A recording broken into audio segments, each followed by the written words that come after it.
ശ്രീമന്നാരായണീയം ദശകം 18 പൃഥുചരിതം ശ്ലോകം 10. ഗജാനന പത്മാർക്കം ഗജാനനമഹർനിശം അനേകദം തം ഭക്താനാം ഏകദന്തമുപാസ്മഹേ. സരസ്വതി നമസ്തുഭ്യം വരദേ ജ്ഞാനരൂപിണി വിദ്യാരംഭം കരിഷ്യാമി സിദ്ധിർഭവതു മേ സദാ. ഗുരുർബ്രഹ്മ ഗുരുർവിഷ്ണുർഗുരുർദേവോ മഹേശ്വര ഗുരുഃ സാക്ഷാത് പരം ബ്രഹ്മ തസ്മൈ ശ്രീ ഗുരവേ നമഃ. ഓം നമോ ഭഗവതേ വാസുദേവായ. വിജ്ഞാനം സനകമുഖോദിതം ദധാന സ്വാത്മാനം സ്വയമഗമോ വനന്ദസേവി.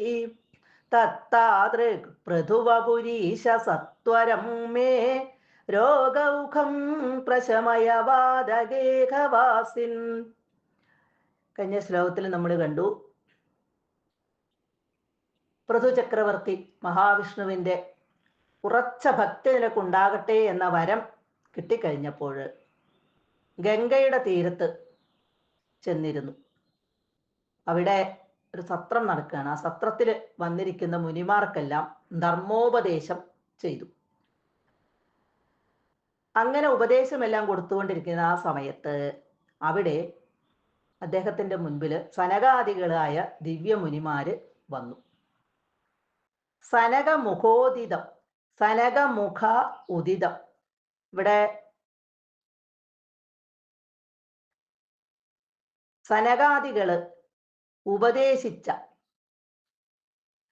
വിജ്ഞാനം, അറിവ്, ജ്ഞാനം, ദധാന ഗ്രഹിച്ചുകൊണ്ട്, ആ ജ്ഞാനത്തെ അറിഞ്ഞുകൊണ്ട്, അറിവിനെ സ്വീകരിച്ചുകൊണ്ട്, വനാന്തസേവി വനത്തിലേക്ക് പോയി, തപോവനവാസിയായിട്ട് വനത്തിലേക്ക് പോയി അവിടെ വസിക്കാനായിട്ട്, ത്വം സ്വയം നിന്തിരുവടി, സ്വയം തന്നെത്താൻ, സ്വ ആത്മാനം അതായത് സ്വന്തം സ്വരൂപത്തെ അഗമ പ്രാപിച്ചു. സനകാദികൾ ഉപദേശിച്ച ആ ജ്ഞാനത്തെ ഉൾക്കൊണ്ടുകൊണ്ട്, അറിവിനെ ഉൾക്കൊണ്ടുകൊണ്ട് കാട്ടിലേക്ക് പോയി ഇവിടെ പൃഥു തൻ്റെ ആ ശരിക്കുള്ള സ്വരൂപത്തെ പ്രാപിച്ചു എന്ന് പറഞ്ഞാൽ അതിൻ്റെ അർത്ഥം മഹാവിഷ്ണുവിൻ്റെ അംശാവതാരമാണ് ഇവിടെ. അപ്പം ആ അവതാരത്തിൻ്റെ സമയം കഴിഞ്ഞു, അംശാവതാരത്തിൻ്റെ സമയം കഴിഞ്ഞു, മുക്തനായി തീർന്നു എന്നർത്ഥം. മഹാവിഷ്ണുവിലേക്ക് തന്നെ ലയിച്ചു.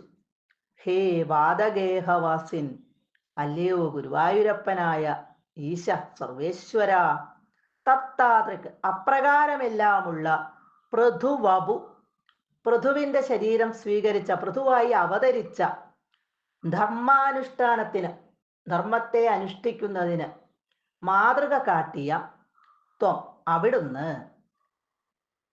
മേ എൻ്റെ രോഗൗഖം, എൻ്റെ രോഗങ്ങളുടെ കൂട്ടം, രോഗമാസകലം, എല്ലാ രോഗങ്ങളും സത്വരം വേഗത്തില് പ്രശമയ മാറ്റിത്തരേണമേ, ശമിപ്പിക്കണമേ എന്ന് ഗുരുവായൂരപ്പനോട് ഇവിടെ മേൽപ്പത്തൂര് പ്രാർത്ഥിക്കുകയാണ്. ഭാഗവതം ചതുർത്ഥ സ്കന്ധത്തിലെ 13 മുതൽ 23 വരെയുള്ള അധ്യായങ്ങളിൽ വർണ്ണിച്ചിട്ടുള്ള വേനന്റെയും പൃഥുവിൻ്റെയും ചരിതമാണ് ഈ ദശകത്തില് ചുരുക്കത്തിൽ പറഞ്ഞിരിക്കുന്നത്.